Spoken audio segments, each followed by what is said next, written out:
இயேசுவிலே பிரியமான சகோதர சகோதரிகளே, உங்கள் எல்லோருக்கும் ஆண்டவராகிய இயேசு கிறிஸ்துவின் பெயரால் காலை வணக்கங்கள் மற்றும் வாழ்த்துக்கள்.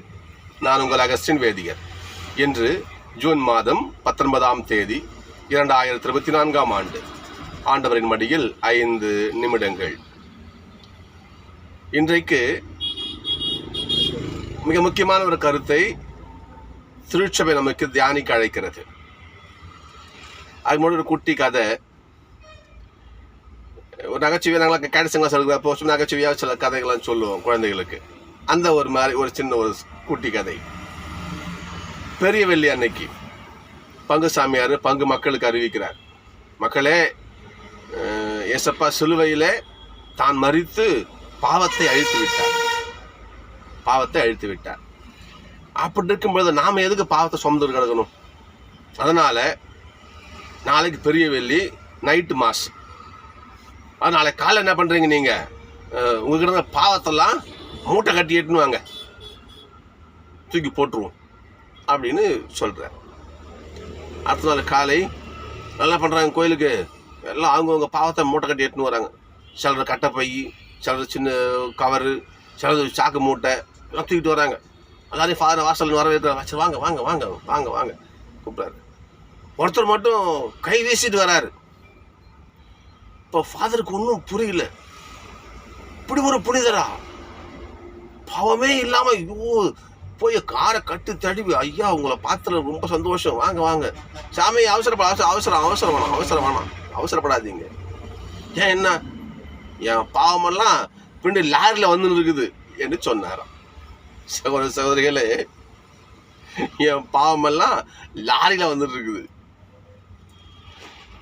இந்த பாவம்தான் நம்மை விண்ணக வாழ்வுக்கு, இந்த விண்ணக வாழ்வின் பயணத்திற்கு தடைப்படுத்துவது இந்த பாவங்கள் தான். நம்ம வாழ்க்கைக்கு ஒரு பயணம். அது நாம் பிறக்கிறோம், பயணம் பண்ணி நம்முடைய ஆன்மா ஆண்டவர் பாதத்தில் போய் சேர்றது ஒரு பயணம். இது பைபிள் தான் சொல்லுது. இந்த பயணத்திலே எப்படி வாழ்ந்தால் நாம் ஆண்டவருடைய பாதத்தை அடையலாம் என்பதற்கு முக்கிய வழிகள், இதுக்கு மேலே வழியே கிடையாது, முக்கிய வழியே தான். இதை இன்றைக்கு ஆண்டவர் சொல்றார். நாம் உண்மையான கிறிஸ்தவர்களாக இருந்தால் நாம் கடைபிடிக்க வேண்டிய 3 விஷயங்கள்: தர்மம், தவம், ஜெபம். இறை வேண்டல் இல்லையா, தர்மம், நோன்புன்னு சொல்லுவாங்க, தவம்னு சொல்லுவாங்க. இதை நம்ம என்ன பண்றோம்? தம்பட்டம் அடிக்கிறோம். ஒன்றுமில்லை, நம்மளாம் ஊர்வலத்தில் பார்ப்போம். ஒரு தண்ணீர் பந்தல் வைப்பாங்க, ஒரு பானை வச்சுட்டு ஒரு டம்ளர் வைப்பாங்க. அதுக்கு என்ன அளப்புற உண்டா இல்லை? இப்போ மெய் பேசாதான் பொய் சொல்கிறோம். யோசிச்சு பாருங்க, மெய்யா பொய்யா சிந்திச்சு பார்க்கணும். இப்படிப்பட்ட காலத்தில், அதாவது தம்பட்டம் தான் யாருன்னு தெரியணும். சின்ன குண்டூசி தூக்கி போட்டால் கூட அது 10 பேருக்கு தெரியணும். இதைத்தான் ஆண்டவர் வெறுக்கிறார். அப்படி நீ தம்பட்டம் அடிக்கின்ற பொழுது நீ செய்கிற செயலுக்கான பலனை நீ பெற்றுவிட்ட. அப்போ என்கிட்ட பலன் கேட்காது என்று ஆண்டவர் சொல்லுகிறார். புரியுதுங்களா? வழக்கை தருவது இடக்கைக்கு தெரியாமல் இருக்கணும். நீ ஜபிக்கிறியா, உள்ள போய் கதவை தாழ் போட்டு ஜபி. வெளியே லவலவன்னு கத்தி அதனுடைய பலனை நீ ஊர் அம்மா ஜபிக்கிறாரு பெரிய மகாத்மா இவர் என்று மற்ற சொல்லிட்டானா அதனுடைய பலன் ஒன்று கடிச்சு போச்சு. அப்போ நீ ஏசப்பாட்ட ஆண்டவர்கிட்ட பலனை கேட்க முடியாது. எனவே மறைவாய் ஜெபியுங்கள், மறைவாய் நோன்புருங்கள். நோன்பு இருக்கும்பொழுது முகத்தை கழுவு, நல்லா நீட்டாக அவனை வச்சுக்கோ. அப்படியே சோகமா நான் நோன்பு இருக்கிறேன் என்று காட்டிக்காது.